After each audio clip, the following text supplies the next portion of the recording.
Ni hao. Malheureusement, je vais devoir continuer en français. Merci à tous d'être avec nous pour ce dernier matin de la saison. Après, nous ferons une coupure estivale. Matin réalisé en partenariat avec Bain & Compagnie, le magazine Challenge et Publicis Media. Nous avons le plaisir de recevoir ce matin Mingang Xiang, député CEO France de Huawei. Merci beaucoup, merci du fond du cœur d'être avec nous ce matin et d'avoir accepté de remplacer au pied levé Ken Wu, qui a été, comme vous le savez, retenu par un problème familial. Cher Mingang, votre histoire en France ne date pas de Huawei. Certes, vous êtes né en Chine en 1961 à Guangzhou et vous étiez donc enfant là-bas lorsqu'a eu lieu la révolution culturelle de Mao Zedong. Mais elle aura visiblement échoué à vous détourner de l'Occident, puisque après un diplôme de physique dans votre ville natale, c'est en France que vous partez poursuivre vos études, plus précisément à Grenoble. Une démarche courageuse quand on sait que lorsque vous êtes admis à l'Institut national polytechnique de Grenoble, vous ne parlez pas un mot de français. Vous ne mettez pas longtemps à vous acclimater, vous pourrez vous-même vous en rendre compte, son français est absolument remarquable, et à apprécier les charmes d'un pays qui, je vous cite, est le seul au monde où chaque ville, même la plus petite, a son conservatoire de musique. Pour un mélomane comme vous, c'est une chose qui compte. Une fois votre diplôme en poche, vous décidez de vous installer en France, définitivement, je crois, et d'y commencer une carrière d'ingénieur télécom qui sera fortement mouvementée par différentes acquisitions dans les entreprises où vous démarrez. Vous commencez chez TRT, une filiale française de Philips. Cette dernière est assez rapidement rachetée par Lucent, des perspectives passionnantes qui s'offrent à vous. L'entreprise connaît des difficultés, mais avec 130 000 employés, une avance sur la production de fibres optiques, Lucent semblait avoir tous les défis qui pouvaient motiver un jeune ingénieur. Vous partez outre-Atlantique, à Boston, pour entamer une nouvelle phase de votre carrière, et là, hélas, les ennuis de Lucent continuent, et la société s'est lancée dans une fusion avec une autre société française, Alcatel, à laquelle vous ne croyez pas du tout. Vous rentrez donc en France et profitez d'un plan social pour quitter la compagnie, c'est une démarche assez française, ça, pour quitter la compagnie et vous lancer dans l'entrepreneuriat. Vous faites d'ailleurs un passage qu'on vient d'apprendre en Master en Executive Education à HEC, dont je tiens à vous féliciter. Vous rejoignez en effet Optogone, une toute jeune start-up installée à Brest, Guangzhou à Brest, et spécialisée dans les composants optiques en tant qu'associé et directeur commercial. Mais 2 ans plus tard, Optogone est de nouveau racheté par un fabricant d'électronique isérois, retour aux sources, et vous décidez peu après de quitter la start-up pour entrer dans un groupe chinois pas comme les autres, Huawei.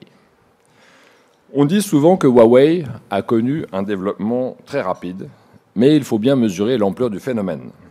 En à peine 20 ans, l'entreprise fondée par Ren Zhengfei a bouleversé le marché des équipements télécoms et est devenue subitement un concurrent majeur des constructeurs américains et européens. La croissance est vertigineuse. Quand vous y entrez en 2007, le chiffre d'affaires s'élève à 12 milliards de dollars et augmente de 45% chaque année. On est à 100 milliards aujourd'hui. Votre profil franco-chinois, vous avez obtenu la double nationalité, et votre expérience internationale dans le secteur des télécoms font de vous un candidat de choix pour le groupe qui veut développer son implantation en France. On vous confie donc un poste stratégique, vous devenez directeur du compte Orange France Télécom. Cela marche bien pour vous, les produits Huawei se répandent rapidement auprès de tous les opérateurs et le groupe devient même le premier employeur chinois en France. Vous devenez directeur général adjoint de l'entreprise. Et ça n'est pas une mince responsabilité, car tout en poursuivant sa remarquable ascension, le groupe a dû faire face à plusieurs attaques qui ont touché à son image dans le monde. Il a notamment été accusé d'espionnage industriel par T-Mobile et Cisco. Le problème le plus grave s'est produit il y a 2 mois lorsque Donald Trump a décidé de contraindre les entreprises américaines à rompre leurs relations commerciales avec Huawei pour des motifs de sécurité. Un coup dur, car le groupe compte plusieurs fournisseurs majeurs aux États-Unis, comme Google par exemple. Alors certes, la situation ici en France est tout autre. Emmanuel Macron, comme Bruno Le Maire, ont tous deux répété que Huawei était le bienvenu dans l'Hexagone. Mais ce dernier a aussi précisé que des mesures seraient prises pour garantir la sécurité des nouveaux réseaux 5G. Une position un peu ambiguë, donc, que vous essayez de faire évoluer en convainquant le gouvernement que Huawei n'espionne pas le réseau de ses clients. Mais aujourd'hui, c'est surtout notre ami Vincent Beaufils qu'il va falloir convaincre. Vous êtes le bienvenu. Merci beaucoup.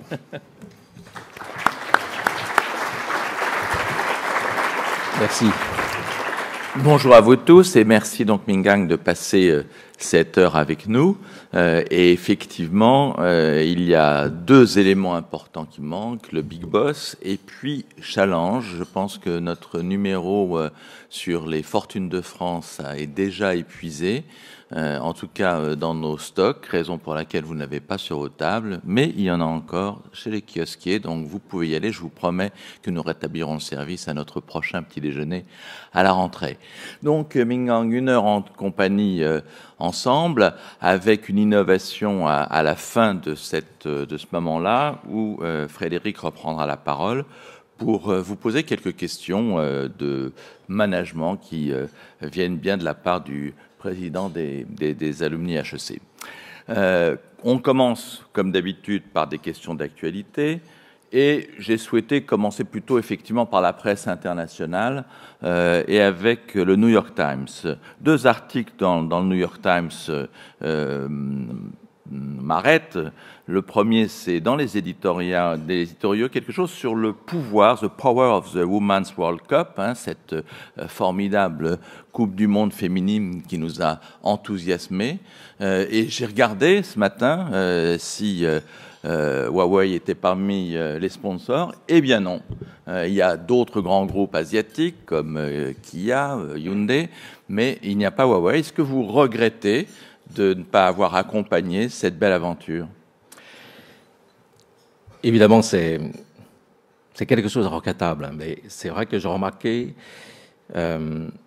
cette année la Coupe du Monde féminin de football, ça a pris, j'ai remarqué ça a pris en ampleur, donc ça a attiré en fait beaucoup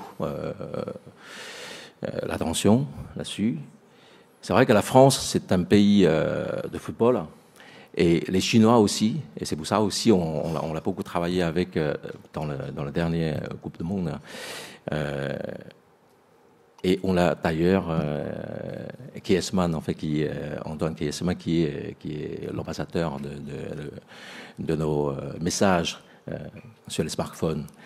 Donc évidemment, c'est regrettable. Mais je suis très content, je suis très heureux de voir la Coupe du Monde de football féminin qui est arrivée en fait à ce niveau en fait d'ampleur, un événement phénoménal. Il va falloir prendre maintenant Wendy Renard ou Eugénie Le Sommer comme ambassadrice. Alors ça, ce n'est pas...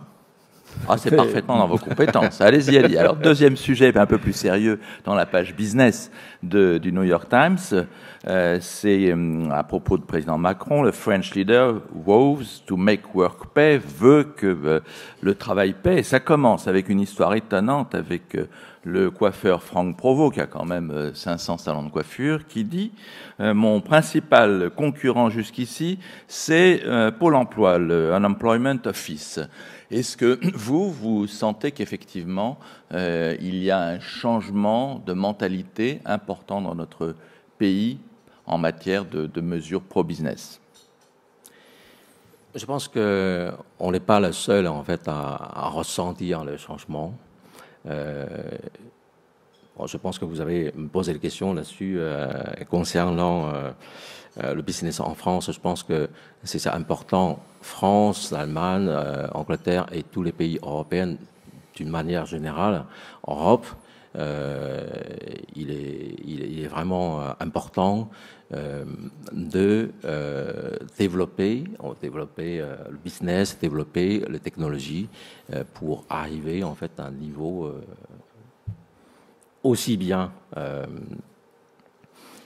pour remplir en fait ce rôle de l'Europe qui jouait un rôle jusqu'à là très important aussi dans la politique internationale, sur la scène internationale, que sur le business. Alors, troisième question vient du Figaro, des pages roses, et directement centrée sur Huawei. On y apprend que Jean-Louis Borloo, donc l'ex-ministre de Jacques Chirac et de Nicolas Sarkozy, finalement renonce à présider le conseil d'administration de Huawei en France. Est-ce que vous êtes déçu? Est-ce que vous prenez ça comme une marque de défiance? Jean-Louis, en fait, ça fait des années qu'on travaille ensemble. Alors, il n'a pas renoncé, en fait, le conseil d'administration, mais la présidence. Il reste au conseil. Ça, c'est quelque chose d'important. On l'a bien discuté. Vous savez qu'en fait, des choses peuvent changer, et d'ailleurs, heureusement. Mais dans ces cas, c'est vrai que c'est regrettable. Donc, c'est en accord, en fait, qu'on... Mais pourquoi renonce-t-il? Il y a plusieurs raisons que je ne peux pas évoquer ici. Ah, c'est dommage. Oui, effectivement, c'est dommage. Mais bon, vous savez, j'allais dire, c'est la vie. C'est plus que dommage quand Donald Trump a décrété. Mais bon. On y reviendra plus tard. Mais est-ce que ça veut dire que même en France, l'image de Huawei fait qu'un ancien ministre ne veut pas rester lié à Huawei? Non. Non, clairement, que vous m'avez posé la question tout à l'heure, je vous réponds, est-ce que c'est la méfiance ou pas? Non. Bon, donc on demandera son avis à Jean-Louis Borloo, mais on n'a pas très bien compris pourquoi finalement il a dit oui, puis il a dit non. Il faudrait, on continue à discuter. Vous savez, en fait, on a prévu un conseil d'administration le 15 juillet, donc on va discuter. On espère que le communiqué sera un petit peu plus fourni. Vous savez, en fait, il y a des procédures en fait dans ces communications-là, notamment sur le CAPIS, etc. Donc, Dernière question d'actualité, elle vient de l'article que certains d'entre vous ont pu lire dans Le Monde hier soir, avec une page complète sur la riposte londonienne à la politique de M. Trump, à Londres à la tentation chinoise. Le Royaume-Uni ne veut pas suivre Donald Trump dans sa guerre commerciale contre la Chine. Est-ce que vous, Huawei, vous sentez déjà l'impact de cette guerre commerciale? Je ne parle pas de la politique vis-à-vis de Huawei, on en parlera tout à l'heure, mais la guerre commerciale, est-ce que ça a déjà un impact chez Huawei? Vous savez, la guerre commerciale a démarré l'année dernière. Et d'une manière générale, quand il y a la guerre commerciale, il y a toujours en fait comment on appelle ça, des dommages collatéraux. Nous sommes plein de temps, donc évidemment on est impacté, et autant plus le 16 mai dernier, donc Donald Trump a signé le décret de mettre Huawei dans la liste qu'on appelle Entity List, donc l'embargo sur la technologie. Évidemment, il y a l'impact. Alors ça, donc, c'est une mesure complètement anti-Huawei. Alors commençons par ça, effectivement. Quand une mesure comme celle-là vous frappe, d'abord, qu'est-ce que vous faites? Vous savez, je pense que c'est l'occasion-là pour vous remercier, d'inviter, d'intéresser à Huawei. D'un point de vue de l'entreprise, je vous remercie beaucoup pour cette opportunité qu'on puisse échanger. Personnellement, je suis très honoré. Comme je vous ai dit tout à l'heure, vous avez dit en fait, là, ce matin, on est entre nous. Donc, et entre nous, donc c'est pour ça que je vous dis, en fait, oui, finalement, en fait, j'avais fait un master le 80% de master HEC. Qu'est-ce qu'on fait? Pourquoi je parle de ça? Normalement, une attaque aussi violente, on peut dire violent, parce que là, c'est l'embargo, toutes les technologies. Que vous savez, aujourd'hui, les États-Unis, c'est le pays dans lequel il y a plus de fournisseurs sur la technologie, les chipsets, d'autres technologies, software, Google, Android, etc. Bon. Donc évidemment, l'impact, il y en a. Et qu'est-ce qu'on fait dans un premier temps? Dans un premier temps, on regarde, on fait inventaire, qu'on n'a pas fini, qu'on a toujours de temps. Inventaire sur tout l'ensemble de technologies, des solutions qu'on fournit au service du monde. Quels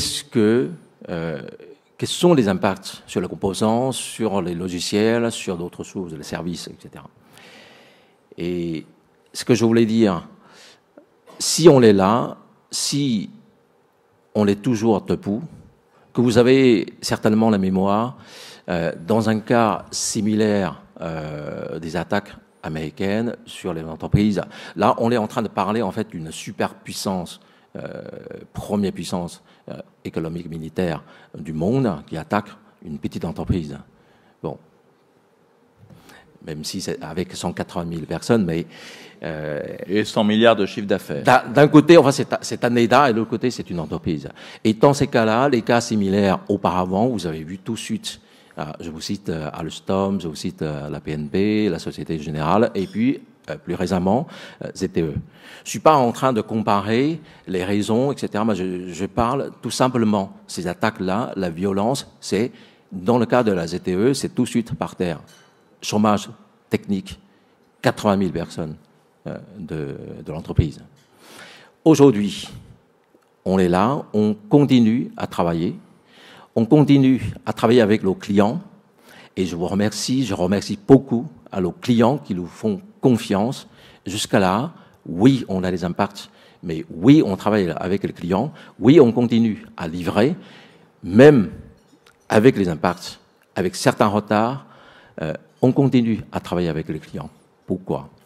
Parce que, en fait, il y a plus de 10 ans de cela, plus précisément en 2004, Huawei a lancé un projet qui s'appelle Rice Silicon.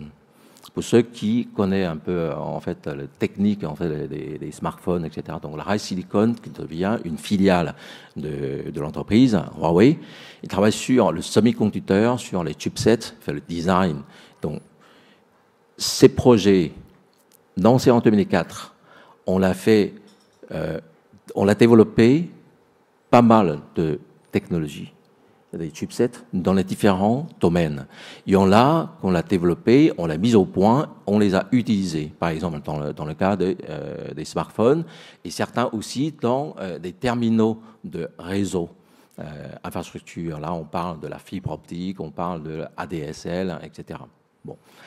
Et il y en a, on a terminé tout l'ensemble de développement des solutions, design, etc., mais on l'a pas fait la mise au point, on l'a mis en fait dans le tiroir.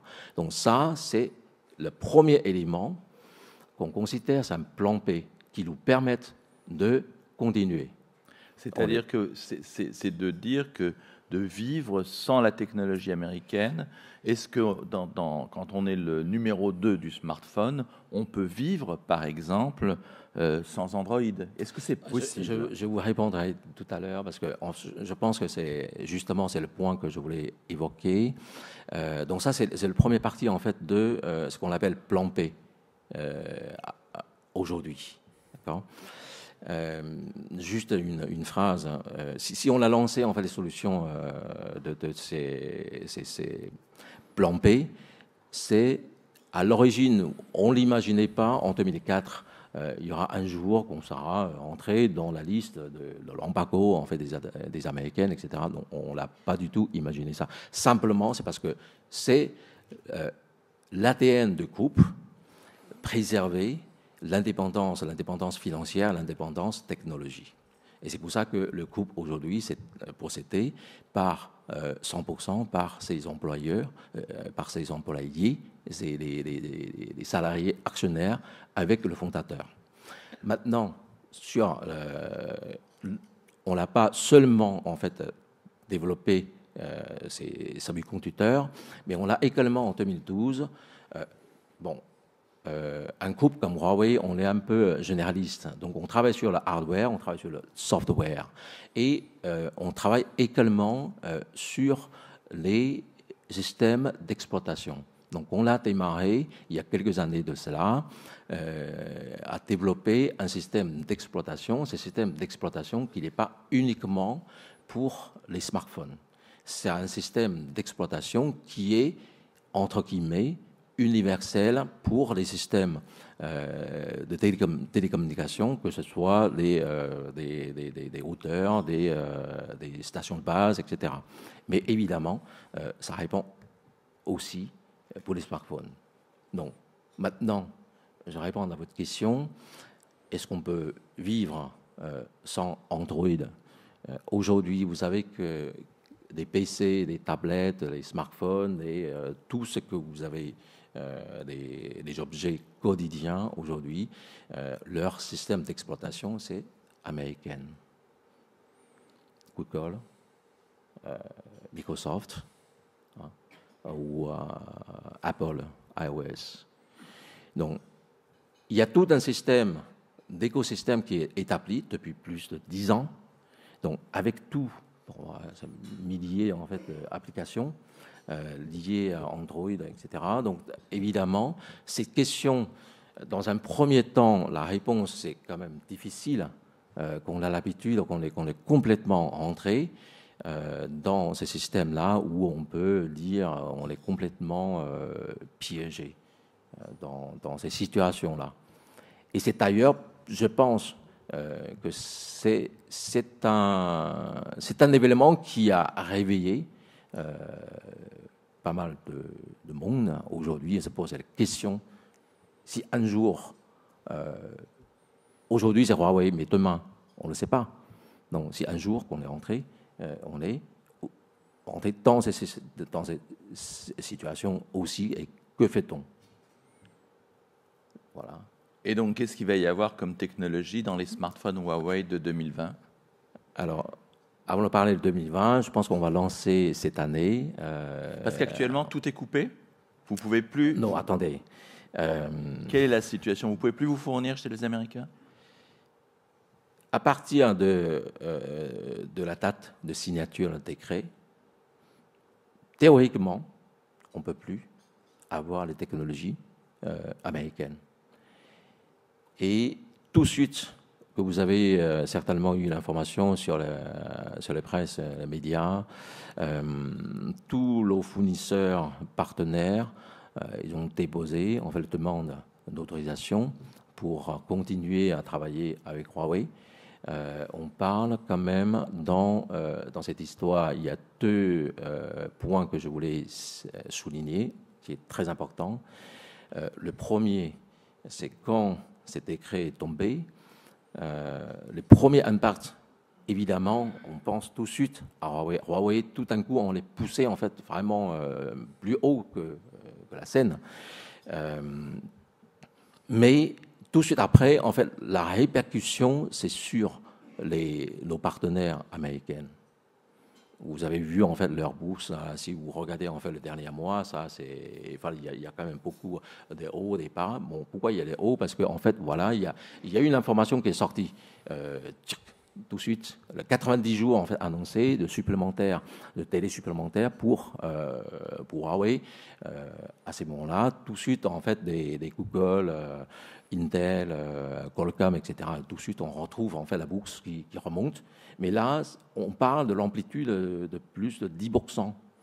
De chute de bourse de vos fournisseurs. Ouais. Donc ça, c'est le premier point que je voulais signaler. Et sur ce niveau-là, comme Huawei n'est pas coté en bourse, ce qu'on le reproche beaucoup, vous n'êtes pas coté en bourse, et vous n'êtes pas transparent, vous êtes opaque. Et derrière, il y a gouvernement chinois, ou etc. etc. Il y a plein donc, nous, comme on n'est pas coté en bourse, on est possédé par les salariés actionnaires, 1,14% possédé par le fondateur, M. Ron, et 98,6% possédé par les salariés actionnaires qui recensent aujourd'hui à peu près 100 000 parmi les 180 000 collaborateurs. Donc, évidemment, sur ce niveau-là, on n'est pas impacté. Ça n'a pas changé. Et le deuxième niveau, c'est, vous savez, l'année dernière, on a fait un peu plus de 11 milliards d'achats sur le marché américain, avec tous nos partenaires fournisseurs américains. Ça, c'est le deuxième niveau de perte. Le premier niveau, c'est sur la valeur boursière. Et le deuxième niveau, c'est sur le vrai chiffre d'affaires. Si vraiment ça continue, c'est difficile. Donc c'est pour ça que, évidemment, il y a un point qui est important à souligner, c'est qu'on travaille avec ces partenaires fournisseurs américains depuis plus de 20 ans, et on a non pas une relation en fait de client-fournisseur qu'on vient, on achète sur l'étagère, puis on s'en va. Mais on a développé une relation de partenariat. Mingang le précisait tout à l'heure, il veut que ce soit un échange. Je vous rappelle qu'avant même les questions de la salle qui viendront après 9h, vous pouvez dès à présent réagir avec le numéro de téléphone qui est sur la plaquette. Donc, je reçois là les questions, vos réactions, et je peux tout à fait les retransmettre à Mingang dans la foulée, sans même donc attendre vos prises de parole. Il reste que vous nous parlez de l'impact sur les fournisseurs, sur le cours de bourse des fournisseurs, pas sur Huawei puisqu'il n'est pas coté en bourse, mais à peu près en termes de chiffre d'affaires, vous vous dites on est dans un risque de perte potentielle de quelle part de votre chiffre d'affaires? Vous savez, on a fait un plan pour 2019. L'année dernière, on a fait 107 milliards de dollars. On l'avait prévu en 2019, un peu plus de 20% de croissance annuelle en 2019. Donc, c'est-à-dire, ça nous amène, si tout va bien, à 120, 125 milliards, 130 milliards de chiffre d'affaires cette année. On parle concrètement, nous estimons avec ces attaques, la situation qui est survenue en 16 mai 2019, on revoit en fait ces plans-là, on estime qu'on va faire à peu près flat en 2019, c'est-à-dire autour de 100 milliards. Mais on a toujours en fait positive en croissance. Alors, maintenant qu'on voit l'impact, est-ce qu'on peut, quelques minutes, il ne faut pas y passer trop de temps, mais tout le monde n'est pas conscient de ce qu'ont été vos négociations avec les Américains. 1, qu'est-ce qu'on vous reproche? Et 2, comment est-ce que vous pouvez rassurer les gens qui vous font ces reproches? Vous parlez des Américaines. Je parle des Américains, on viendra après sur l'Europe, mais sur le... Ouais, que reproche-t-on à Huawei? Pourquoi Huawei est cette entreprise dont on ne veut pas avoir, avec qui on ne veut pas commercer, notamment pour Donald Trump? En 29 janvier, je crois, l'administration américaine a lancé 23 chefs d'accusation sur Huawei. Je ne vais pas rentrer dans le détail parce que ce qu'on parle très souvent, c'est notamment pour le décret signé en 16 mai, c'est Huawei engendrer en fait des problèmes de sécurité nationale. C'est un danger de la sécurité nationale. Donc c'est pour ça que immédiatement ils mettent Huawei dans la liste entité. Mais un mois après, pendant le G20, qu'est-ce qu'il a dit? Le président américain dit bon, finalement, on doit laisser en fait alors auparavant, avant le G20, il dit on va faire un deal avec Huawei, avec la Chine. Et pendant le G20, il dit mais on devrait laisser les entreprises américaines continuer à travailler, à fournir sur Huawei. Et je mettrai ça dans le deal avec la Chine. Bon, là, il y a quelques graves contradictions. D'un côté, si c'est un vrai danger de sécurité nationale, je ne pense pas qu'on peut faire un deal et ça règle le problème de la sécurité nationale. Mais pour bien comprendre quand même, donc la sécurité nationale, on voit à peu près ce que c'est. Ce qu'on voit moins bien, c'est on dit il y a des portes dérobées. Il faut peut-être que vous nous expliquiez ce qu'est une porte dérobée qui permettrait effectivement à toute l'information qui passe via Huawei d'aller vers la Chine. On ne sait pas où en Chine. Comment est-ce que vous pouvez nous rassurer ici que ces portes dérobées n'existent pas? Les portes dérobées, en un mot très simple, ce sont les portes qu'on a installées en fait dans les équipements à l'insu de utilisateurs, donc qui permettent de faire la transmission soit sans fil, soit sur les fils.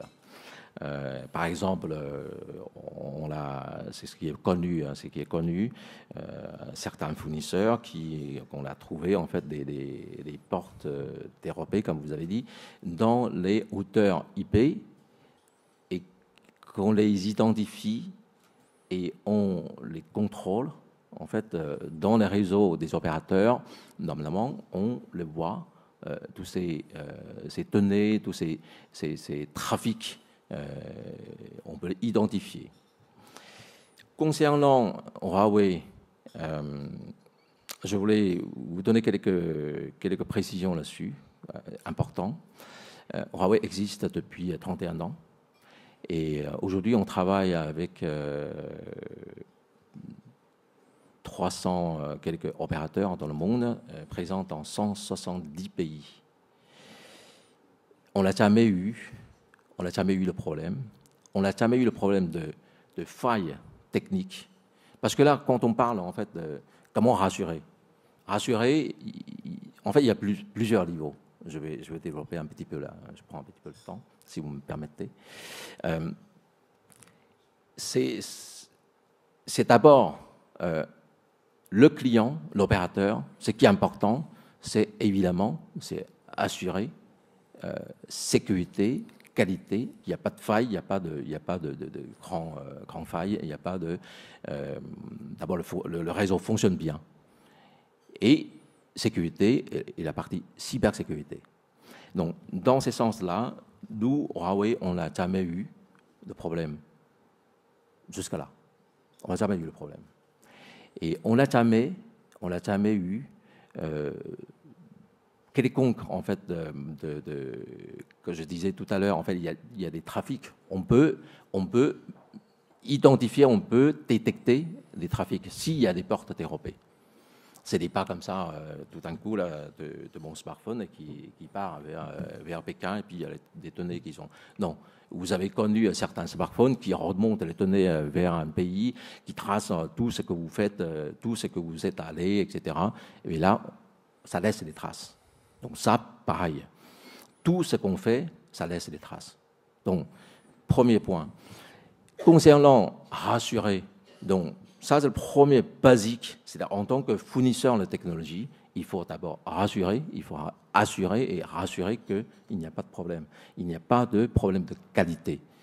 Et ensuite, sur ce qu'on parle beaucoup de portes dérobées ou de transmission à l'insu de l'utilisateur, etc. Ça, on l'a jamais détecté. Alors que Huawei, pendant ces 30 dernières années, et notamment dans tous les pays, en Europe, aux États-Unis, d'ailleurs aux États-Unis, ça me rappelle une chose, c'est en 2012 qu'on a fourni en fait nos routeurs, etc., pour que les Américains, l'administration, qui fassent des tests, vérifications. Donc, je peux dire, Huawei est l'entreprise en fait le plus sûre. Pourquoi? Parce que nous avons, entre guillemets, nous avons subi le plus de tests. Oui, mais il y a quand même toujours une suspicion. Même en France, vous avez été écarté de certains marchés, vous parliez de routeurs. Je ne sais pas ce que sont que ces routeurs de cœur de réseau dont on a soigneusement décidé que Huawei ne devait pas être dans cet appel d'offres, mais il reste que cette suspicion existe, et elle vient de quoi? De liens avec le Parti communiste chinois? C'est pas rien n'a été établi, vous le dites, depuis 30 ans, rien n'a été prouvé, mais dire, il y a bien une suspicion, puisque même en France, on vous a mis de côté sur certains marchés. Je ne parle pas des opérateurs, là c'était des marchés publics. Des marchés publics, non. On n'est pas. Je ne sais pas ce qu'est ce routeur de cœur de réseau. Il paraît. Non, c'est chez les opérateurs. Chez les opérateurs. Chez les opérateurs. Et là, il a été soigneusement précisé que Huawei ne pouvait pas être sur ces marchés-là. Donc la suspicion existe. Alors, ma vision est un peu différente. En tant que directeur de compte Orange, en tant que directeur de compte Bouygues, c'est voilà, le passage que je suis jusqu'à aujourd'hui chez Huawei, donc c'est 2 postes que j'ai assurés. Nous avons bien participé à ces appels d'offres chez Orange comme chez Bouygues Télécom. Et vous savez, on ne peut pas tout gagner. Je ne suis pas là pour dire, voilà, on est le plus fort, voilà, on va gagner tout le marché, etc. C'est loin de là. Et donc, vous savez comment ça marche, en fait, des opérateurs qui lancent des appels d'offres sur les différentes portions de réseau, fixe, mobile, cœur de fixe, cœur, etc. Donc ça, c'est... Moi, j'ai vécu, en fait, des appels d'offres dans lesquels on n'a pas gagné. Voilà, ça arrive. Ça arrive. Donc rien à voir avec la suspicion que j'évoquais. Soit, moi je suis pour, parce que je suis de formation de base ingénieur, et donc je suis très, très terre à terre.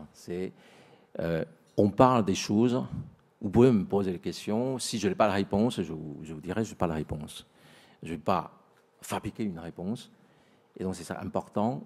Nous, moi je vous dis, en France, voilà, personnellement, j'ai participé à des appels d'offres sur Orange. D'accord, et vous n'avez pas gagné. Alors, oublions la France une seconde, oublions les États-Unis.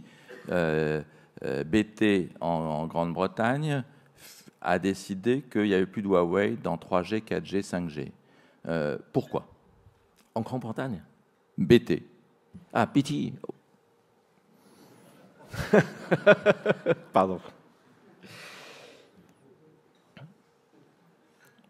BT, en fait, si ma mémoire est bonne, British Telecom, c'est le premier opérateur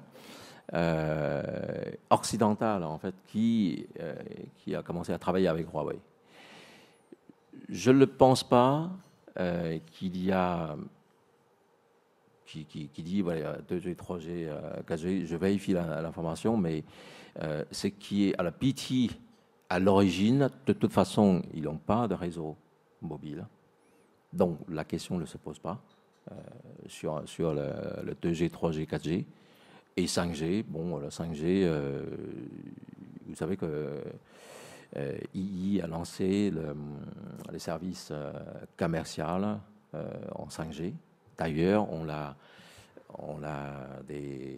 vos confrères anglais, ils ont fait des tests avec le service commercial lancé à Londres et dans la grande zone de Londres, qu'on atteint en fait plusieurs gigabits dans la 5G communication, le réseau mobile.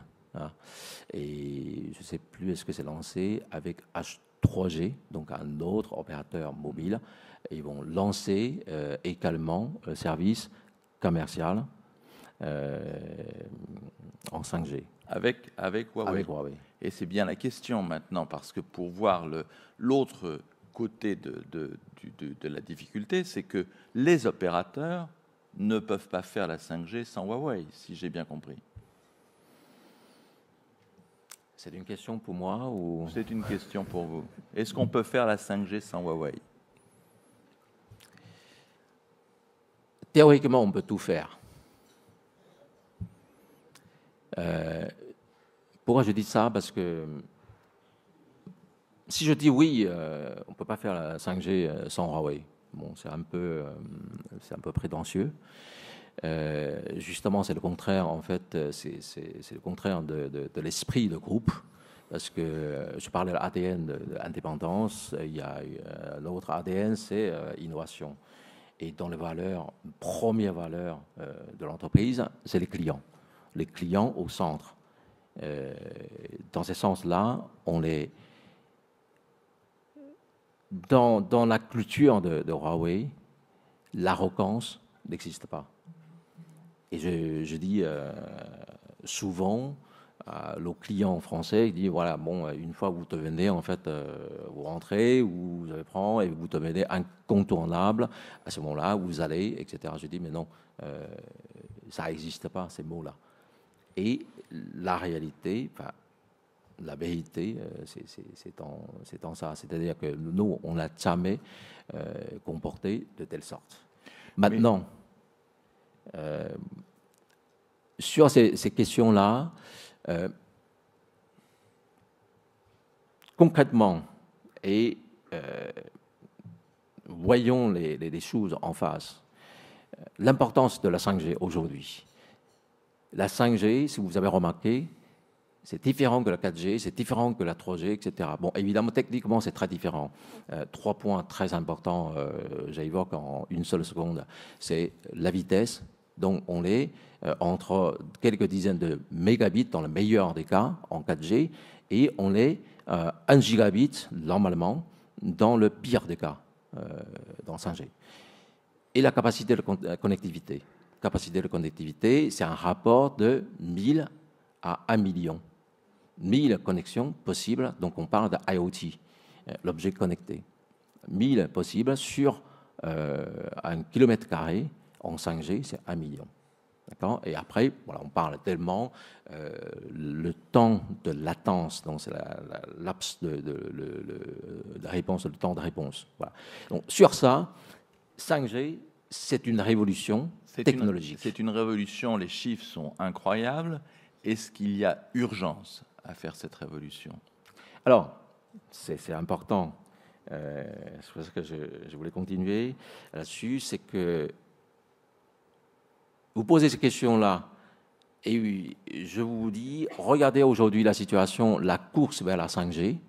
Quand je dis c'est différent par rapport à la situation de la 4G. La course vers la 5G aujourd'hui, c'est entre les pays. On parle de la Chine, le Japon, la Corée qui court plus vite, la Grande-Bretagne qui lance la 5G, et on parle de la France en retard parce que la fréquence n'est pas encore attribuée, etc. Bon. Maintenant, vous posez la question, est-ce que c'est urgent?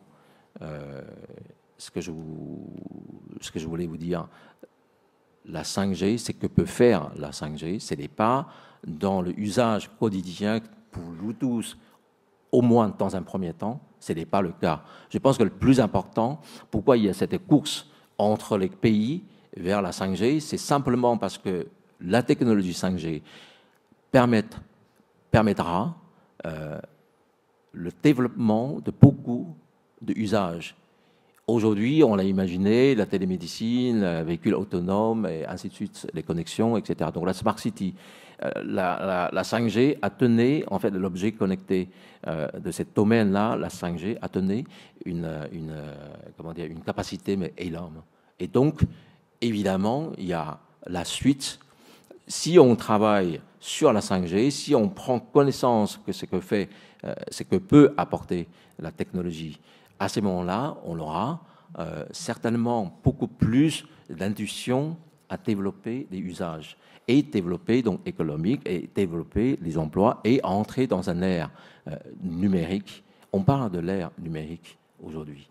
Donc, est-ce que c'est urgent? Est-ce que c'est pas urgent? Donc, si on regarde seulement sur les usages, individuels, le consommateur, bon. On télécharge un film en 30 secondes, quelque chose comme ça, un film autour de 1,5 giga. En 5G, on clique et c'est fait, on peut regarder. Bon, ça, c'est pas très important, on peut très bien attendre, on a bien 30 secondes quand on veut regarder un film, mais ce n'est pas là. L'enjeu de la 5G, c'est surtout dans le développement économique. Vous avez vu aujourd'hui, on parle beaucoup des GAFAM, Google, Amazon, etc. Tous ces géants technologiques et donc économiques, ils ont émergé dans le 4G, dans l'ère de 4G. 3G n'est pas suffisant pour pouvoir développer de cette manière-là. Parce que le 4G, ça permet en fait, avec quelques dizaines de mégabits, 10 à 30, 40 mégabits, et ça permet de faire chacun aujourd'hui, voilà, on peut faire les choses avec le téléphone mobile. Donc l'enjeu n'est pas dans l'usage quotidien de le grand consommateur, mais dans le développement. Et notamment, je pense que l'Europe, là aussi on parle beaucoup des géants. On verra ça tout à l'heure. Moi, je voulais juste, sur l'usage, je crois savoir, peut-être que je me trompe, que vous avez fait une expérience à Monaco. Monaco Télécom appartient à un entrepreneur qu'on connaît bien en France, Xavier Niel.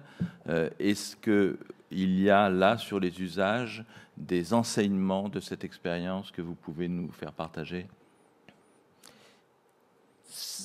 Des usages. Monaco Télécom, je pense que le service commercial lance hier. C'est lancé hier. Donc c'est un peu tôt. C'est un peu tôt. C'est un peu tôt pour parler en fait de retour d'expérience de ça. On est à l'aube de cette technologie et c'est pour ça qu'il y a cette course-là.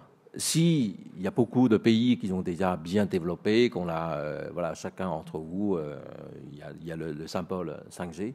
Alors, c'est pas le symbole de AT&T, hein, c'est les opérateurs français. Le symbole 5G, c'est-à-dire bon, voilà, on devient un peu établi, mais c'est pas le cas aujourd'hui. Ce qui est important, c'est avoir cet environnement pour le marché de B2B, notamment pour les startups. Très bien, on est là donc dans une promesse formidable, avec un gros handicap pour Huawei, on l'a compris. On va maintenant prendre les questions de la salle, en commençant par celle de nos deux partenaires. Est-ce que effectivement c'est Bain qui prend le micro ? Bonjour monsieur. Dans le face-à-face entre la Chine et les États-Unis, on voit poindre une bipolarisation du monde technologique, télécom, de l'Internet en général, avec des acteurs qui créent leurs processeurs, leurs systèmes d'exploitation, leurs standards télécom. Est-ce que vous croyez à cette partition du monde en deux blocs hermétiques et si oui, quelle est la place de l'Europe dans ce monde bipolaire ? C'est une excellente question. Je vous remercie d'avoir la posée. C'est effectivement... depuis la guerre commerciale et surtout depuis le 16 mai, de ces frappes aussi violentes qui a interrompu, qui a cassé le supply chain international de technologie. Donc, je pense que l'idée de votre question, c'est dans ces cas-là, si le chinois Huawei qui ne peut pas utiliser les technologies américaines, est-ce que c'est naturellement qu'on va peut-être imaginer ça, qu'on pourrait, etc. Alors, moi, je pense que c'est légitime, en fait, ces questions, ces interrogations sur ces bipolarisations. Mais par contre, il ne faut pas oublier, ça fait 30 ans qu'on a entamé en fait, le processus en fait, de mondialisation. Donc aujourd'hui, il n'y a pas un pays, il n'y a pas une entreprise qui peut dire je peux faire les choses parce que on est dans l'ère en fait d'information. Là, après l'ère industrielle, etc., on est dans l'ère information. Et de ces dernières 30 années, avec évidemment les technologies deviennent de plus en plus complexes. Et donc, il n'y a pas une entreprise qui peut dire, voilà, bon, verticalement, j'assure tout l'ensemble, j'ai un produit que je développe, etc. Bon, même si Huawei, on a cette stratégie d'indépendance, etc., mais on n'est pas pour ces genres de situations. Parce que l'écosystème est extrêmement important. Comme j'ai dit tout à l'heure, Huawei, la première valeur de Huawei, c'est le client. Mais en fait, si je étends, c'est aussi l'écosystème. C'est l'écosystème. Donc, c'est extrêmement important pour nous tous, que ce soit chinois, européens, américains, etc., que de maintenir, en fait, c'est l'ordre et c'est l'écosystème équilibré. Qu'est-ce que vous faites dans vos 5 laboratoires qu'il y a en France, par exemple? Par exemple, on a des centres de recherche en France, donc vous parlez de 5, et on l'a aussi en Allemagne, en Italie, en Angleterre, etc., en Europe. D'accord. Concrètement, je reviens en France, les 5 centres de recherche, dont on a le centre de recherche de mathématiques, dont on travaille sur ces centres de recherche-là, ce sont des centres de recherche fondamentales. Donc, sur la mathématiques, une petite centaine de chercheurs français. On a un centre de design industriel et esthétique qui est au plein cœur de Paris, rue Saint-Dominique, avec 35 personnes, pour justement travailler sur la matière, sur la couleur, la recherche sur la couleur des smartphones, le design, etc. des smartphones. Et on a un centre à Sophia Antipolis qui travaille sur le design de chipsets qui fournit en fait des fonctionnalités de traitement des photos. Très récemment, on a établi également un centre de recherche à Grenoble pour travailler sur les capteurs des téléphones futurs, donc les différentes fonctions. Et puis, pour finir, on a une équipe d'experts français qui représente Huawei dans les instances internationales telles que 3GPP, GSMA, etc. Une question de nos amis de Publicis. Bonjour. Bonjour monsieur, bonjour à tous. Je suis Arnaud Loga, directeur général chez Publicis Média. J'ai une question sur votre politique RSE. Vous avez des engagements sociétaux forts, notamment en France, avec le mécénat avec l'Opéra de Paris ou l'application StorySign qui apprend à lire aux enfants sourds. Comment vous alliez-vous en tant que CEO ces investissements forts sur la RSE, mais également le retour sur investissement que vous devez non pas pour la bourse, mais à vos employés aujourd'hui. Donc comment vous alliez tout ça? Merci. Huawei, la politique de RSE de Huawei, on ne parle pas en fait de retour en investissement. Pourquoi? Parce que vous savez, en fait, on a cette vocation, on se donne cette vocation de, évidemment, innovation, etc., mais fait bénéficier le plus large possible de la population mondiale sur des innovations, technologies, etc., de connecter. On a comment expliquer ça? On a un programme, ou on peut dire un programme, qui s'appelle Tech for All. Donc la technologie pour tous. Donc c'est effectivement c'est dans ce sens-là. Maintenant, concrètement, qu'est-ce qu'on fait en France? Les différentes activités qu'on a fait en France dans le domaine innovation. Donc, on a un programme qui s'appelle Digital Inbox, qui s'agit d'un concours pour les startups. Donc, sur les 4 coins de la France, cette année, à l'occasion de la Vivatech, on l'a lancé en l'Île-de-France. Donc, ça fait 5 régions cette année. Donc, chaque région, on a lancé un concours et puis on a sélectionné avec, évidemment, les partenaires tels que le comité Richelieu, Business France et French Tech. On sélectionne en fait 2 startups lauréats et ensuite on leur donne une petite dotation, 20-40 000 euros pour les soutenir. Mais après, on les ramène en Chine, à Hong Kong, à Shenzhen, une semaine. On les met en contact avec les acteurs locaux, économiques, industriels, investissements, etc. Donc c'est ce qu'on fait. Donc ça, c'est le programme digital. Et ça a donné des résultats Absolument, absolument. Aujourd'hui, on recense à peu près une petite 50aine de lauréats, dont certains qu'ils ont bien développé. J'ai oublié le nom, là, il y a quelques-unes en fait qu'ils ont installé les bureaux en Chine et que ça démarre bien aujourd'hui avec le chiffre d'affaires, etc. à la clé. Alors ça, c'est le programme innovation. Évidemment, on a aussi des programmes dans la partie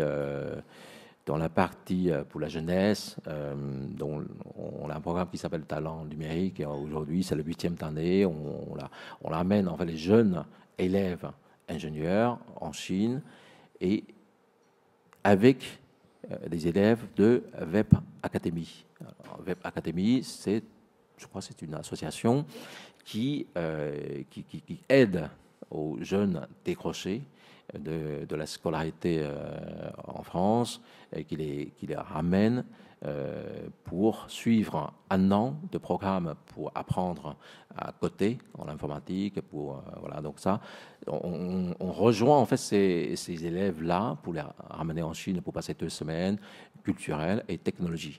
Donc immersion, technologie.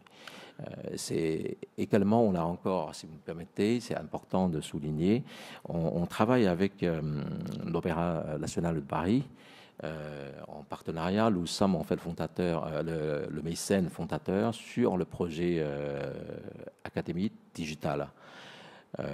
Il s'agit donc de créer cette académie en ligne, organisée, créée en ligne pour mettre en ligne en fait des chefs-d'œuvre aujourd'hui qui dorment dans la bibliothèque et également mettre en ligne les 3e scènes, etc. Donc ça, c'est très important pour le rayonnement de la culture française dans le monde entier parce que ça permet à des gens en fait de l'autre côté de la planète de.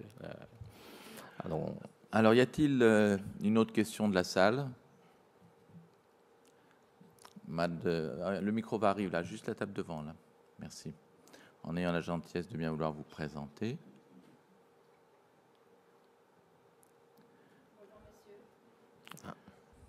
Oui. Oui, Bonjour messieurs. Martha Lahuerta du cabinet Jones Day. La 5G est attendue dans une grande partie du monde à partir de 2020. En revanche, c'est une réalité en Afrique où le Lesotho a lancé la 4G en 2018, l'Afrique du Sud l'a déjà fait, en Algérie, Mobilis a lancé la 5G, pareil au Maroc. Est-ce que cette guerre commerciale entre les États-Unis et la Chine aura un impact sur le développement de vos activités en Afrique? En Afrique, je ne vois pas trop, mis à part, là j'entends en fait qu'on commence à développer le 4G dans cette zone-là. L'impact, nous travaillons beaucoup en Afrique aussi. Donc, si on parle de l'impact entre dans la guerre commerciale entre les États-Unis et la Chine, ce que je peux voir là comme ça tout de suite, l'impact ça pourrait venir de l'embargo de technologie. Donc, c'est au même titre que nos clients européens ou asiatiques ou l'Amérique latine, etc. Donc ça, il n'y a pas, je vois pas l'impact spécial pour la zone africaine. Une question au fond là-bas. Bonjour, Benjamin Lébar, cofondateur de Badacan. J'ai une question au sujet de la marque employeur de Huawei. Sur le campus à HEC, lorsqu'il y a les carrefours, le stand de Google est rempli et le rêve des étudiants, c'est d'aller travailler dans la Silicon Valley. Est-ce que justement cette situation et cette guerre commerciale vous fait peur au sujet de la marque employeur? Qu'est-ce que vous pouvez offrir aux esprits les plus brillants partout dans le monde pour les attirer justement pour travailler chez vous, ici en France ou en Chine? Si ma mémoire est bonne, l'année dernière, on a eu un trophée en fait de marque employeur en France. Huawei France. Maintenant, je pense qu'il y a deux choses. Marketing, est-ce qu'on fait beaucoup le marketing ou pas? Deuxième chose, c'est les élèves, donc les personnes qu'on parle, ce qui souhaitent aller vers plutôt San Francisco ou rester en France.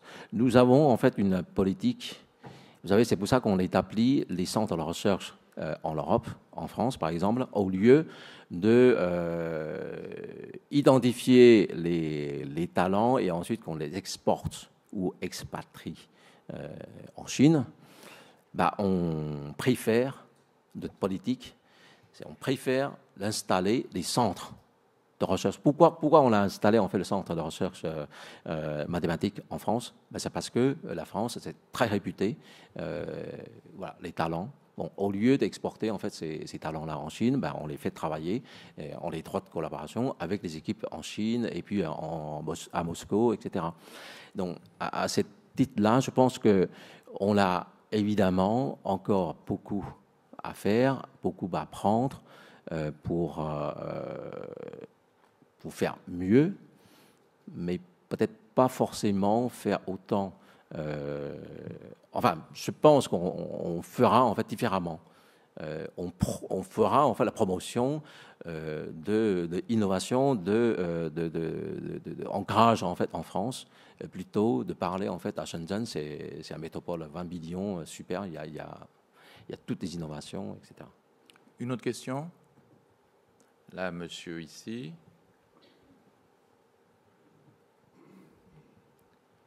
Bonjour messieurs, Fernand Wiesenfeld, je suis président du groupe d'études et de conseil MV2. Merci d'être là aujourd'hui. Je me posais la question, si les choses n'évoluaient malheureusement pour vous pas de manière favorable en 2019 par rapport à la situation actuelle, quels sont vos scénarios pour 2020 et les années suivantes? Et quel est parmi ces scénarios celui que vous considérez comme le plus probable et pourquoi?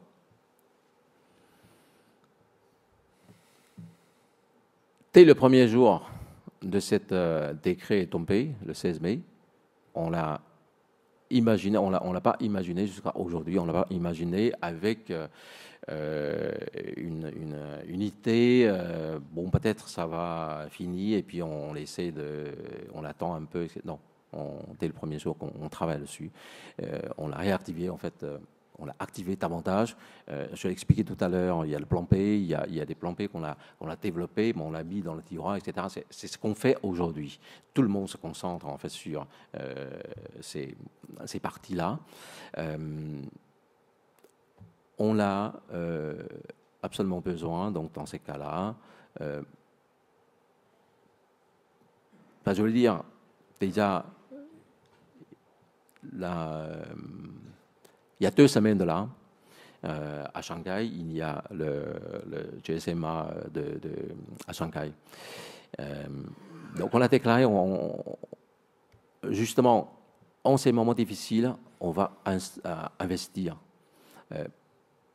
plus massivement pour activer les plans P qu'on n'a pas encore activés, pour finaliser les plans P qu'on n'a pas tout à fait fini, et évidemment qu'on l'a activé depuis quelques années aussi en termes de partenariat technologie vers l'Europe. Donc on prépare pour le pire, c'est-à-dire qu'à la base des solutions qu'on a, des technologies qu'on a, on va manquer certains composants dans certaines technologies. Jusqu'à 2020, vers 2021, si la situation persiste, on a tout l'eau propre technologie. Ça, c'est un petit peu en fait la feuille de route. Le fondateur, en fait, il y a 2 semaines, dans l'événement de café, il avait pris un café en fait avec les 2 Américaines. Je ne sais pas si vous avez suivi cet événement-là. Donc, il a dit oui, on aura une période difficile, mais après 2020, on reprend en fait la situation comme auparavant, même mieux qu'auparavant.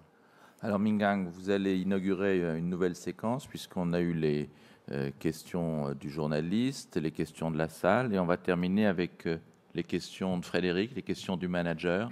Donc Frédéric, c'est à toi pour conclure cette heure que nous passons avec Mingang Zhang.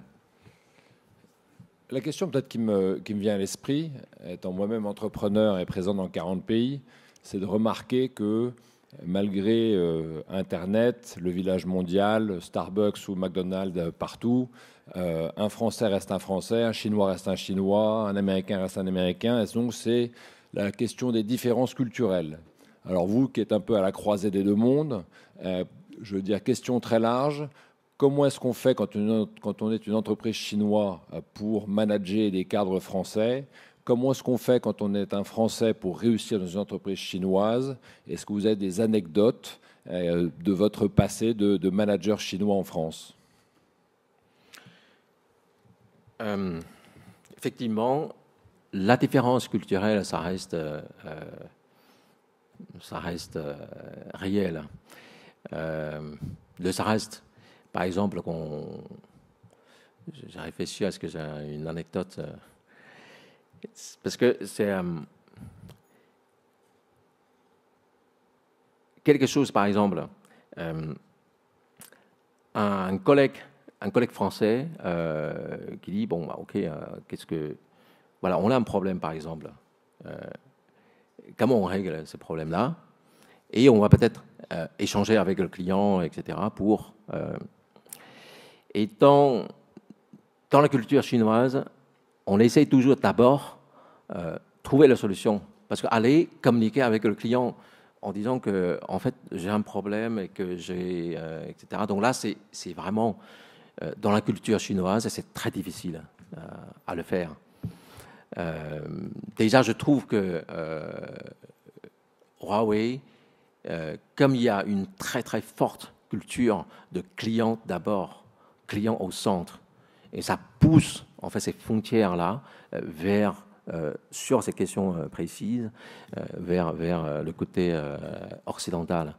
Et donc, c'est important, je dirais tout simplement, réussir une carrière en fait, dans une entreprise chinoise, il faut être ouvert, il faut être tolérant, ouvert vers d'autres cultures et avec une curiosité. Alors, dans 12 ans de carrière que j'ai mené en fait, jusqu'à là chez Huawei, j'ai vu plein de collègues français qui ont réussi et aussi pas mal de collègues qui ont échoué dans ça. Donc, j'ai observé, j'ai regardé. Et donc, aujourd'hui, par exemple, quand je fais le recrutement, c'est très important que j'explique et j'observe. En fait, il faut prendre quelqu'un qui est très ouvert, qui est très curieux. Jusqu'où peut-on monter chez Huawei sans parler chinois? On peut être directeur général France, ça déjà, c'est sûr qu'on peut. Mais après, où est-ce qu'on peut aller?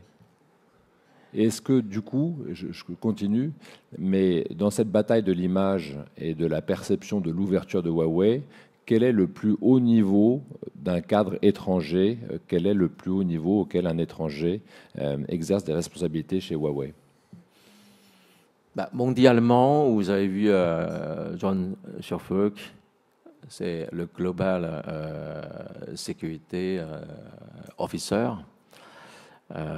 Localement ou en Europe, vous avez Gaston Coury, qui est vice-président de l'Europe, qui est également un ancien de HEC. Vous avez les directeurs de grands comptes un peu multi-pays, en Europe, comme Jean-Christophe Dijoux, qui chapeaute en fait le compte Iliad avec les différents pays.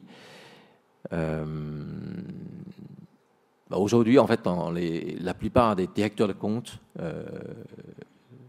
il y a pas mal, je ne peux pas dire la plupart, il y a aussi des Français, des Chinois, des collègues chinois. Bon, évidemment, si on parle chinois et que si le chinois parle français, c'est idéal, comme moi. Et juste pour terminer, juste parce qu'on a passé cette heure ensemble, qu'est-ce qui a fait que Mingang, vous avez décidé d'abandonner la Chine à l'adolescence et de venir faire vos études en France? Alors je voulais vous poser une question. Est-ce que vous avez vu l'interview du Point? Bien sûr. Ouais. Alors, c'est à cette époque-là, je voulais vous répondre tout à l'heure aussi. Vous avez posé ces questions-là. À cette époque-là, la Chine est tellement pauvre et tellement, voilà, ça n'a absolument rien à voir avec la Chine aujourd'hui, ce qu'il a expliqué. Donc, pourquoi j'ai évoqué cette interview? Parce que M. Ron, à cette époque-là, qu'on lui a posé la question, le fondateur de Huawei, qu'on lui a posé la question, est-ce que en 80 ou 78 à 80, etc., est-ce qu'il a imaginé en fait à sa jeunesse qui va devenir en fait le grand patron des fondateurs l'une des entreprises des 500 plus grandes entreprises du monde? Il a expliqué. D'où on souciait en fait à l'époque là le matin. Alors c'est midi, qu'est-ce qu'on a mangé? Est-ce qu'on aura à l'heure de repas, est-ce qu'on aura quelque chose à manger, à se mettre sous le temps, ou croquer, pour remplir l'estomac? Et il a expliqué aussi, oui, qu'est-ce qu'on peut voir? Et on vit en fait au sol. Et le jour qu'il a monté au premier étage, il a découvert en fait la vue est complètement différente. Donc c'est un peu aussi à mon cas en fait à cette époque-là. Moi, l'idée que j'avais dans la tête, c'est voilà, il faut que je fasse quelque chose de différent. Il faut que je sorte de cette situation, de pauvreté. Donc, pourquoi venir en France en 86? Je suis venu en 86. Mais simplement, c'est un hasard. Que j'ai eu cette opportunité. Après mes études supérieures, j'ai eu cette quota, on peut dire, ces possibilités pour sortir faire des études en France. Donc c'est pas tout le monde, hein, c'est extrêmement. Donc là, vraiment, c'est un hasard. Mais la deuxième fois, c'était en 2001, 2002. C'est-à-dire après les quelques années que je passais aux États-Unis, j'avais en fait donc cette possibilité de rester, etc. sur les offres. Mais avec mon épouse, on l'a discuté, on l'a comparé, on l'a pesé en fait. Après, on a décidé de rentrer en France. Et là, c'est par l'amour. C'est vrai. Merci. Au terme de cette rencontre, on sent que Huawei est à un tournant et que pour continuer sa formidable ascension avec des chiffres de start-up et une taille de 100 milliards, il faut effectivement que vous gagniez cette bataille de l'image qui est absolument clé pour restaurer la confiance et vous permettre de continuer votre développement. Et dans cette bataille de l'image, on dit toujours « Companies don't buy from companies, people buy from people ».